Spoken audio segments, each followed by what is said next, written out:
it's not always flattering. You just turned 40, you're already in a midlife crisis. And then you have me telling you, babe, you're starting perimenopause. It's just like, oh no.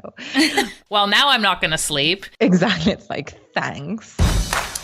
This is the Entrepology Podcast, the podcast where we optimize the bodies, brains, and lifestyles of entrepreneurs, go-getters, and world-changing innovators. Welcome to the Entrepology Podcast. I'm your host, Dr. Megan Walker. As a naturopathic doctor and anthropologist, I optimize the health and performance of badass women working to change the world as entrepreneurs and go-getters. People exactly like you. Your business, body, balance, and inner badass. These are the themes we are exploring. So it is difficult to be a badass business person rocking it in the real world if you don't get to sleep at night. And while my issues throughout the course of the night are caused by 3 small people who like to come and visit me, not everyone has the natural gift of being able to sleep anytime, anywhere. And so I can fall asleep at a moment's notice when I don't have people crawling on my face, but I recognize, and I see this clinically, that that is not the case for everybody. My guest today, Christine Hansen, is an expert at getting people to sleep. She is the founder of the business Sleep Like a Boss, and she works with busy people and entrepreneurs to help them be able to achieve sleep and restoration and rebuilding and all the things that happen when you finally get to that special place. Christine and I got totally real on some of the very specific things you need to do to actually get a good night's sleep. We talked about how much you should be sleeping, whether you should or should not be using sleep apps, what you should be feeling in the morning to know that you actually had a successful sleep throughout the evening, and some of the really important tests and different elements of assessment that Christine goes through in her own practice and in working with clients to find out what the cause of their sleep may happen to be. Sleep itself is not a condition. It is a symptom of something else going in the body, and Christine is a detective that helps you uncover what that may be. It is my pleasure to welcome her to the podcast. Everyone, Christine Hansen. Christine Hansen, welcome to the Entrepology Podcast. Hi, Megan. Thank you so much for having me. I cannot wait to chat with you. Well, I can't wait to chat with you either, because this is a topic that is relevant to all of us, and it's not something that we've delved into in any great detail, and that is sleep. Christine's company is called Sleep Like a Boss, and that is what I think all of us need. Before we get into sleep, and I've got a million questions for you on that, can you just give us some background? How did you become an expert on sleep, and what is the journey that really got you to this place as an entrepreneur? Yeah, so it's definitely not a straight journey, as I think most entrepreneurs can testify to. So basically, I've always been a sleep aficionado, meaning that I always known that if I don't sleep enough, I become the Hulk, right? It's just really tragic. I'm tired all day long. And so I've always known that it was a priority for me, but I've always been a good sleeper. So it's not the typical struggle, found a solution kind of journey. But what happened is that I became pregnant, and everyone started to tell me that I would never sleep again. And I would also see people around me becoming zombie mamas. And I was just freaking out. So I was 7 months pregnant, so huge. Everyone was telling me this. And I just decided, no, I'm not going to have it. That's not going to be what I live through. And I just decided I will not accept that as my future. So what I did is I started to research on sleep, and that's how I fell in love with the topic. And my little one, she slept when she was 9 weeks old. So that was awesome. And I started out as a baby sleep consultant first, became an entrepreneur, and turns out I really don't like babies except my own. So that was not my calling in the end. And so I shifted my business after a year from Sleep Like a Baby, which was my first company, to Sleep Like a Boss. And what's interesting about it is that pretty much all the certifications that I did focusing on sleep hygiene, clean sleep. So sleep habits, no blue light, no sugary drinks, no caffeine and things like that. Also giving a couple of tips of, how to meditate, what kind of yoga would be nice and so forth. But it wasn't enough for me because I knew that the people who reached out to me, they already did all of these things. So I knew that I wanted to dig deeper. And that's why I added a lot of diplomas to my background. So I added functional diagnostics, I added nutritional therapy, I added also aromatherapy, coaching, all kinds of different things over the last 2 years. And so now it kind of works really well. So what I do now is that I really look at similar markers that you do, like hormones, sensitivities, and the gut mainly, and I connect the mind, right? So I do a lot of resilience training with my clients, and I've always been good at coaching naturally. It's just something that I do. I can see very quickly when someone is bullshitting themselves and tell them in a very blunt, honest, and still endearing way that what they're telling themselves is just crap.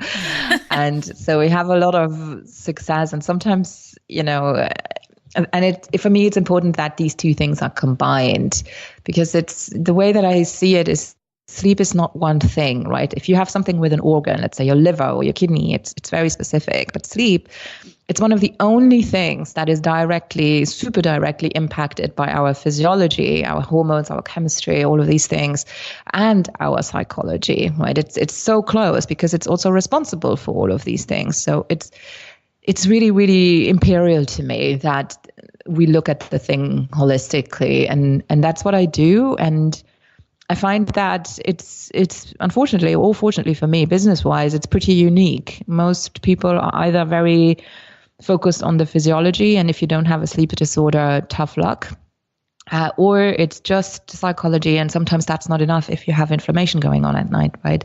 So that's how I kind of found my niche and what I do now.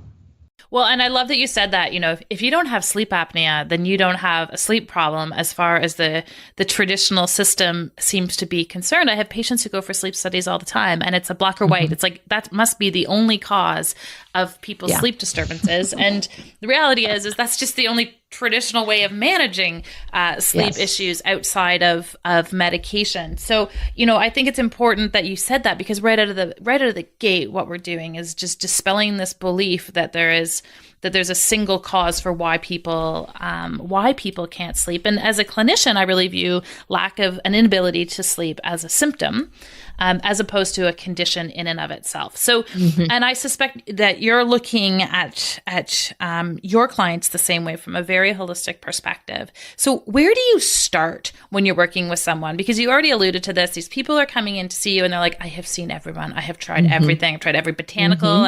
I've chewed a bottle of melatonin, right? Yes. I have like lavender growing in my bedroom. Like, they've tried all the stuff. And the last thing they want to do is hear you reiterate it. So where do you start with people when they've tried it all? It's always, I love when they come to me like that. Well, it's not, because they're heartbroken, really. But it always makes me laugh, especially when they say, well, I had all the tests done and everything is fine. So the first thing that I always tell them is, well, do you feel fine? And when obviously they don't, and then I tell them, you're not fine and you're not crazy either. So whenever someone contacts me, the first thing is obviously I ask them about their sleep history. And in the end, what all of them have in common is that they had a prolonged period of stress at some point, most of the time. Having that prolonged stress time, our resilience is very, very personal. It's individual. So for me, I really explain to them that at some point their body just was tipped over the edge and it doesn't manage to get back into balance on its own, and that we are looking at the different building sites and helping them all together until the body can deal with it on its own again. And that makes sense to everyone, right? So what I do is when someone comes in, I explain that to them. And then when they agree to get started, all of my clients have lab tests included. So all of them have the Dutch test included, which is a hormone test. They have a detailed thyroid panel included so that I can look at TSH, T4, T3, and also reverse T3 and antibodies. All of them get a food sensitivity panel, and all of them get, what am I forgetting, a heavy metal, a hair mineral analysis done too. And those are the things that I find when you get those back on track, sleep is just popping back into place usually. And the other 50% of my sessions are the people, right? So I ask them, what is trotting through your head when you go to sleep? What are the scenarios? And then we find solution of how they can start during the day preemptively to deal with those issues, because very often it's triggers that weren't dealt with during the day, and it's like a bottleneck effect. They are just waiting to be acknowledged and to have their time to shine, so to say, right? So a lot of it is personalized kind of training or methods that they can use during the day to digest that preemptively.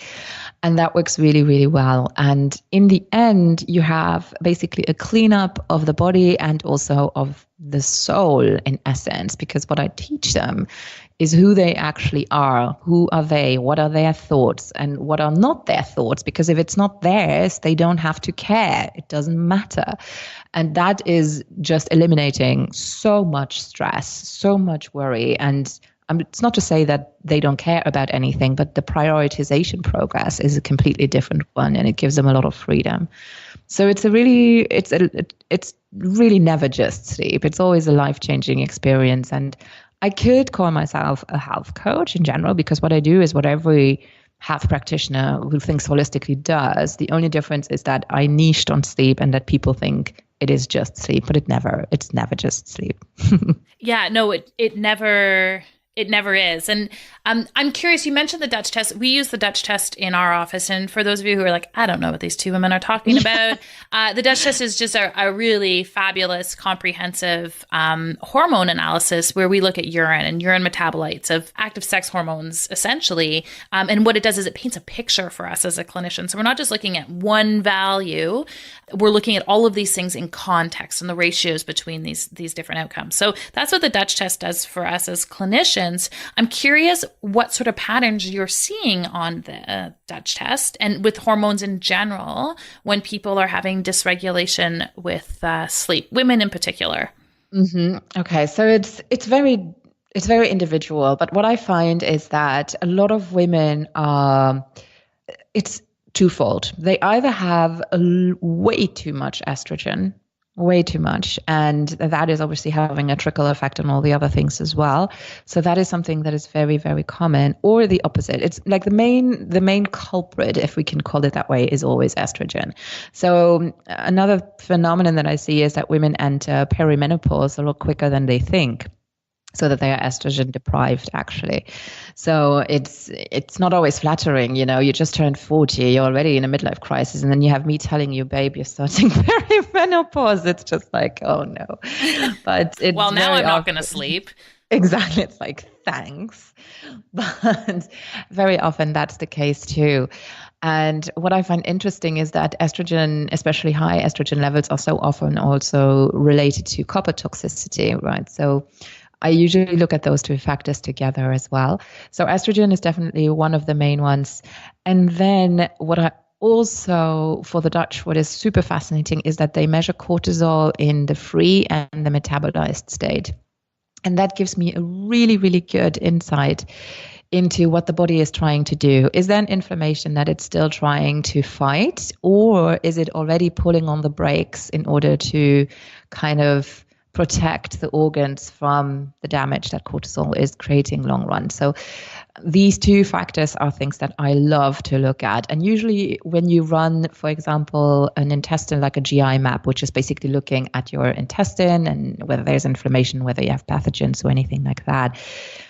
If you have inflammation there, the cortisol pattern always coincides. And it just gives me an insight as to how long the body has been struggling with this, at what state it is, and what would be a great way to work with this client on that. So that's what I love about the Dutch, but I would really say for women, especially, it's estrogen, but also for men. I actually have a lot of men who have higher estrogen levels, which they don't like to hear, obviously, especially if you tell them the symptoms. But I can see that is a major problem. And I find that sometimes, you really have to change your lifestyle a lot around it, like what kind of hygiene products you use, what kind of cooking tools. So we go through a whole list of things that they can change additionally to natural supplementation that might help. Yeah, and I'm curious your perspective on this, because when I have people come into my office, there's a few key things I want to understand about them. And sleep is up there in my top 3. So I want to understand what people's libido is like, because libido to me is just a sign of vitality. And it's one of those like when we just break it down biologically, we're all here to reproduce. Like, that's what living beings do. So if there's an interruption to libido, I want to understand what's behind that, because it's one of those fundamental biological functions that should be in place. I want to understand what's happening with bowel movements, because eliminating waste, again, is one of these foundational physiological events. And then the third is sleep.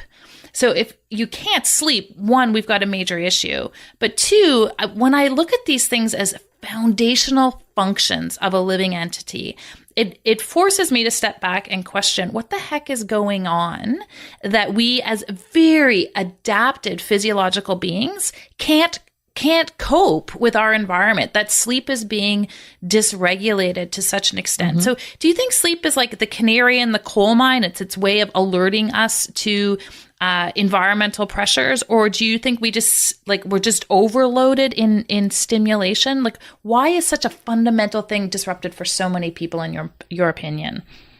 I think it's actually very individual. I think that you can have 2 people who are equally stressed, who have equal cortisol levels rushing through their body. And maybe even if you look at their lab results, they are identical, but they have different symptoms. And sleep is one of those that I think, is individual.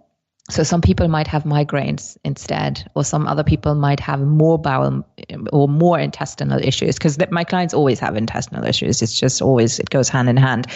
But I think, therefore, sleep is so, I see sleep as a person, and it has like this essence, and it picks its people in a way, right? So some people have just like a Labrador kind of like sleep, and they can just sleep anywhere, and their whole body might be messed up, and they might be super stressed, and their sleep is still fine. Whereas other people, even with a lot less stress, have a sleep that's like a little nervous chihuahua, and it's the first thing that goes out of the window. So that's why I think you cannot say a certain level of a certain hormone, or a certain level of certain thyroid, which is also a hormone, or a certain level of inflammation is ergo affecting your sleep, because that's not how it works. It's very, very individual. And it also, the ranges are very different at when it occurs to different people, or when it becomes a problem for different people. So it's logical to me that it's one of the symptoms for sure, because it's connected to everything in your body. It's interesting because research is still in its early stages. So the only thing that sleep research can say for sure is that sleeping has an arrow going to everything in you. So it's impacting everything in your body, and also in the way that we process psychological things. But the other way around, what exactly is affecting your sleep is still not known. We are not exactly sure what kind of different factors are all impacting sleep, which I find super fascinating. But I think it's because sleep has a kind of soul in a way, if you see it as a person. So I like to work with it that way. Yeah, it's so interesting. And the other thing I find about sleep is no one really knows what normal is. So exactly. People come in, they're like, I am the best sleeper. I'm like, okay, tell me about sleep. And they're like, I fall asleep right away, and then I wake up every day at 5, and I only sleep for 5 hours. And I'm like, have you ever charted it? Like, do we have like, what is going on? Can we just break down for a second some parameters that may help people understand whether their sleep patterns are actually healthy sleep patterns, or whether they are just sleep patterns they're so used to that they think this must be normal? Used to, or think they have to keep. Yes, yeah. Lovely. So the very simple answer is that if you go to sleep and you fall asleep in between 15 to 30 minutes, and you wake up, and you ideally wake up naturally and you're not tired, then your sleep is good. That's it. It doesn't have anything to do with hours. And the only reason why we have those different ranges and the famous 8 hours or 7.5 hours of sleep is because studies have shown that most people show, or who have no sleep complaints, sleep between 4 and 5 sleep cycles. And each sleep cycle is 90 minutes. That's how we work. Our sleep is not just one big stretch of time.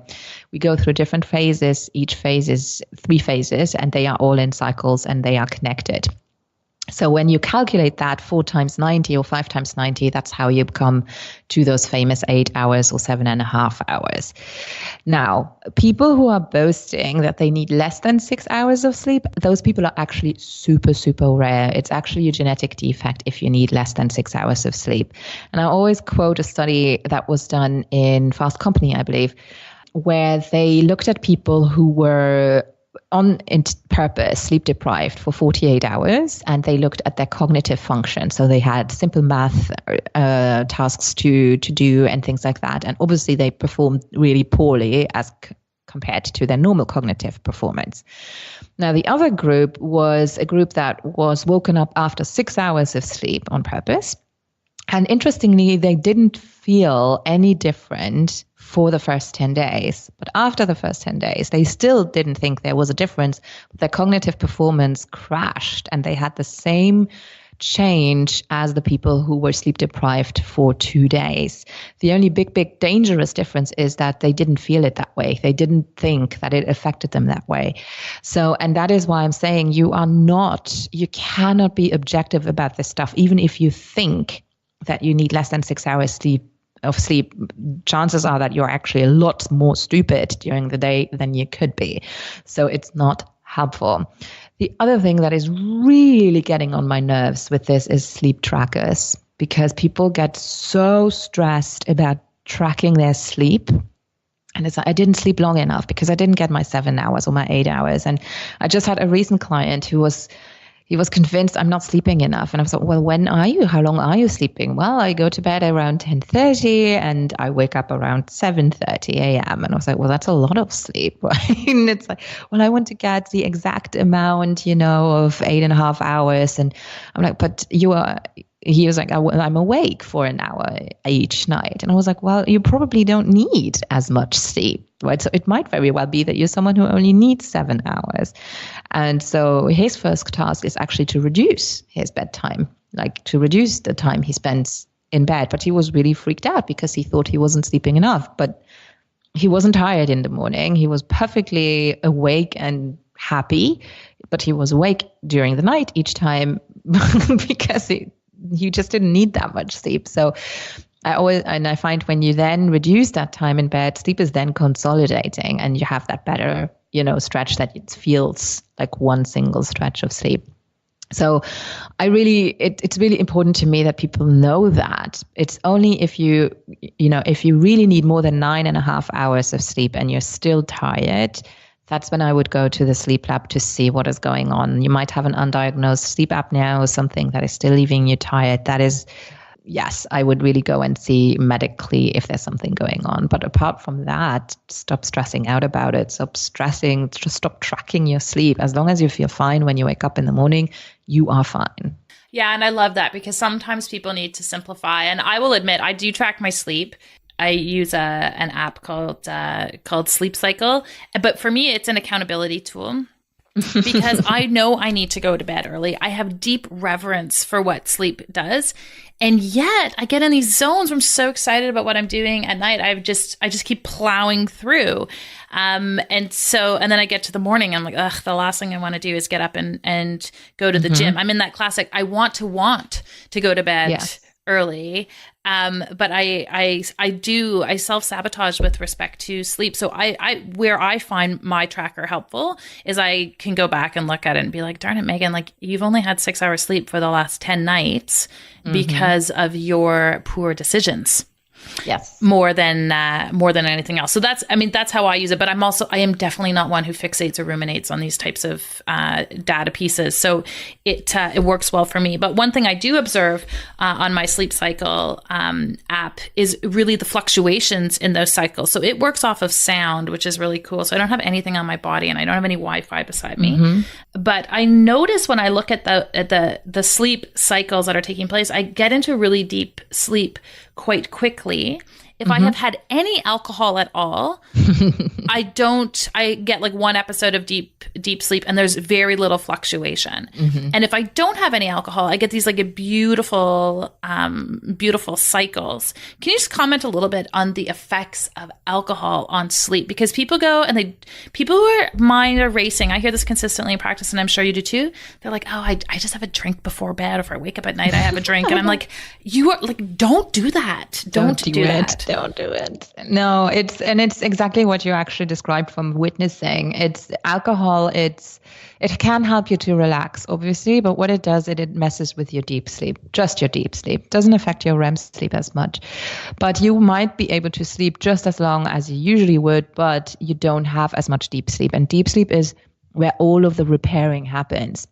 Like it's your main time in sleep where your hormones are rebalanced, where little tears and things like that are being repaired, where it's like a maintenance, like if you have a car and you go to the maintenance shop in order to have your oil change and all of that stuff, all of that is happening every night in your body when you're sleeping, when you have deep sleep.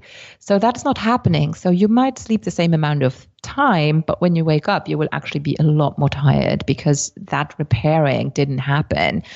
And I find I can't do it anymore because even just with 1 drink or 2, I get a hangover the next day, which didn't used to be the case. But so I really can't do it. And I'm just tired. I'm very, very tired when I have a drink in the evening now. So I choose my battles wisely. I do at the weekend, I might do, but I can't do it during the week.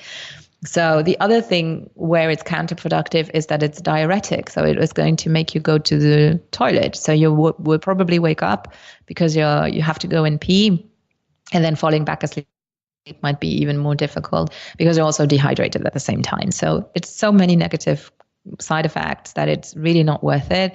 I would really advocate of looking at how you can take a couple of moments during the day to go through your mental drawer of crap and kind of have a Marie Kondo moment there and, sort it out. And then you'll have that problem sorted at nighttime. Yeah. And I just want to put one additional piece of language on repair, because I think that people are like, okay, great, my body's repairing itself. I've always been good at that. Here's a different word for repair: anti-aging. Yeah. So when we look at the importance of the physiological repair and regeneration that takes place during sleep, it's directly correlated to the things that all of the quote unquote anti-aging protocols also attempt to support. So one of the easiest things that you can do, I'm saying this as a clinician, is just go the heck to sleep. Like, let your body leverage the tools that it already has in place. It's way smarter than you think it is. You don't need hundreds of dollars worth of supplements. You need to go to bed. I'm actually talking to myself right now. Sometimes we just need to tell ourselves what to do. But you absolutely need that sleep. And for those of you who are like, thanks, Megan, I appreciate that, but I just can't get there.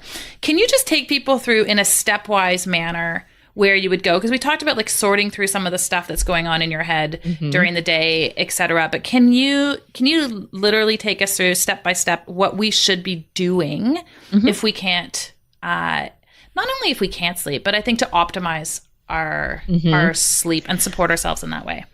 Yeah, so I'm a little bit, well, I don't know how much I can swear here, but I'm a little swear as much as you can. I'm a little bit of a bitch in that area, right? Because I deliberately choose to work with people who want to sleep but can't. So if I have someone who's like, I can actually sleep, but it's just not a priority. Can you help? I'm like, no, you're a fucking grown up. You do your stuff, right? So that's my protocol. I hear you, on Christine. that. I'm sorry, but I don't have time for that. Look, I have so many people who really want to, so I'm helping them. Sorry. But here's a couple of things though that we can all do, which works for everyone. So obviously one of the things is that you have to start to get to know what is triggering during the day. So whenever you feel uncomfortable, which might be a comment by someone else, it might be a deadline that has been pushed forward, it might be just a look that somebody gave you, whatever tugs at you is something that your brain wants to talk about with you, right? But usually we either don't have time or it's uncomfortable, so we don't want to acknowledge it. We just want to, okay, push it back. It's not nice. And you can do that, but I would really, if the mind monkey is your main issue, I would really schedule in some time during the day and to look at, okay, I just acknowledge this has been uncomfortable. Just see it, tell it that, okay, I can see you, thank you, and then let it go. And you will literally have taken that out of the equation for your brain to deal with. Because what happens sometimes, the way that I imagine is it, a lot of the time when we have people who have the same amount of stress but who sleep nicely, the brain takes care of it during your rest, during your dreams. That's when your brain takes everything that it didn't quite understand during the day to make sense of it or to digest it. So if something negative happened to you that upset. Sometimes I have people who fall into light sleep. So they go to bed and basically the brain is just a little bit early. It already starts the process. So it starts to throw all that stuff towards them. But it should actually be doing that when it's dreaming. And with those people, that's when I tell them take an hour before, take moments during the day, 3-4 times where you meditate or where you just become aware and just acknowledge it and just say, yeah, I can see you, it's fine. It's like a checkbox next to it and the brain will be, okay, good, one job less to do. The other thing that I find very helpful is to set a timer an hour before you want to go to bed. Because a lot of us, we thrive, me included, we thrive on deadlines. So whenever we get closer to a deadline, which might be our bedtime, we start to have all these creative thoughts and all these tasks that we still need to do. And we try to cram everything in 5 minutes, which is just not doable. And it's quite stressful, even if it elevates us in a way. Your cortisol is making you feel a little bit high, but it's completely counterproductive for your sleep. So I suggest to take a timer or just set your watch an hour before, and it's just giving you a heads up. And it's like you still have an hour, which is ample time to finish all your stuff and to get ready and to take your time for bed and just start that process. Because sleeping is not an on and off switch. It's like shifting gears from the highest gears to the lowest into park. And that's the time. Some of us, we're very good at shifting very quickly. Like myself, I can just go to bed whenever and I'm gone. But other people need more processing time. So that's when I'm saying take an hour. You still have ample time. Get your stuff done, prepare for bed, and enjoy it as a process. And do you use I'm not asking you necessarily to put together a protocol for people, but do you use supplements to help people sleep, or do you do it entirely through lifestyle? So it really depends what I see in the labs. I actually never use that many supplements that people would expect, like GABA and melatonin and things like that. Very rarely. The supplements that I mainly use are when I see what's going on inside the gut. It's mainly what I start with. I start with probiotics, and then usually I use something like biocidin to get rid of biofilm if there's been something going on in the gut, parasites and bacteria and candida. Those are the main things. So anything that works with those, there are different ones that I use. I very often also use something to help cortisol levels. So I've been known to use Gaia, which is mainly using ashwagandha, I think. That works pretty well with a lot of my clients. And then I also use natural supplements for the thyroid, depending. Very often, though, when we start cleaning out the gut, and when we reduce inflammation by avoiding foods that are causing inflammation, which we found out during the food sensitivity test, then very often with the help to balance cortisol, the thyroid is actually pretty good at starting to rebalance itself. So very often that is not necessary by the time we get there. Because I titrate everything, which means that I introduce every single supplement with the lowest dosage and up it one day at a time and one supplement at a time. So it sometimes takes 2 to 3 weeks until we are actually done with all the supplements. And very often the results are already so amazing that we don't really need to use all of them, which is pretty cool. Yeah, and I want to be clear too for people who are listening when I'm asking about supplementation, it is not because I want everyone to be like, I'm going to go out and try all of those supplements. Where I have seen the best success clinically is when we treat the individual who's in front of us. So it's not sort of generic sleep support that people get across the board. It's treating the root cause of the problem. And it's really circling back to the idea that sleep is a symptom of your unique health state, as opposed to this chronic thing that afflicts so many people. Mm-hmm. Exactly. You mentioned early on, Christine, I just want to circle back to this before we transition in the interview. You talked early on about gut and dealing with gut health. Gut health is something that is imperative for effective sleep.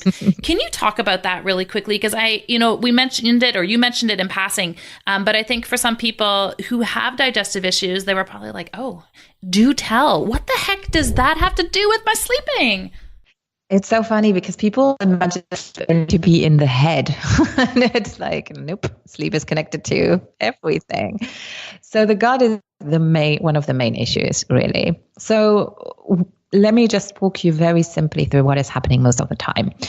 Most people know that sleep is somehow connected to a hormone called melatonin. And melatonin is just a sleep trigger. It's even helping you sleep. It's literally just telling the body that it's time to sleep.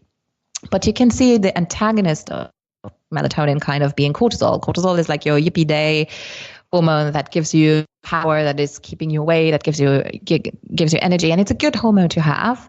It's also a stress hormone, so it also helps you when you're in a stressed situation. It makes you stronger, it makes your eyesight better, it makes you smell better, it makes tons of great things, but it's not meant to be in your body over a long period of time. It's a catabolic hormone, so it breaks down things after a while. So it's just not meant to be there for over an extended period.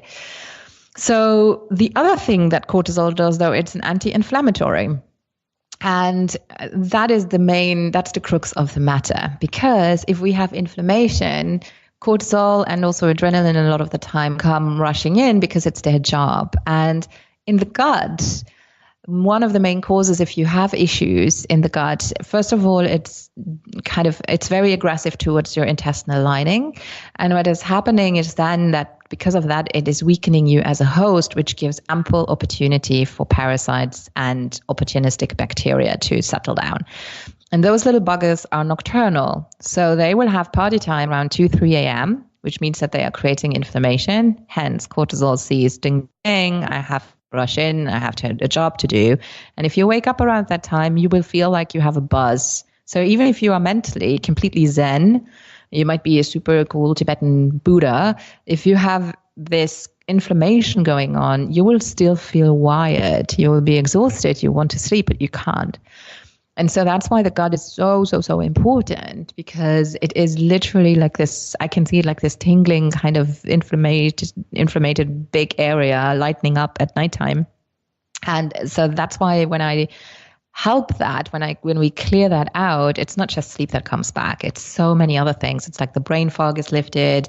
Digestion in general is much better. A lot of the people that I work with are either constipated or bloated or have gas or just, all kinds of different issues. And so that's why when we look at the gut and when we clean that up, results are very, very, very, very quick. Christine, how would you define health? So health for me is that you are in the state that you are destined to be, which is healthy. Your body works, your mind works, you love yourself, you love your life, you feel amazing, and that for me is health.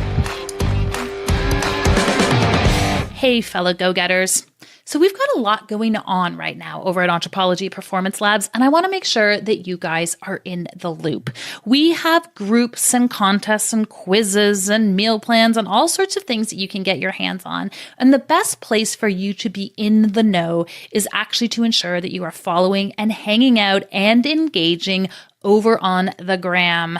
My personal handle, which is at Dr., that is Dr. Megan Walker, is where most of this activity is currently taking place. And so I'm going to invite all of you to come on over and to follow and to play along. This way you can engage with our weekly guests, get direct links to some of the things that they're talking about in our show notes, and have access to some of the coolest new quizzes, ideas, and games and links that we have in the pipeline over at Entrepology. Head on over to Instagram, hit follow, and let's keep in touch. My handle over there is at Dr. Megan Walker, and let's keep the conversation happening.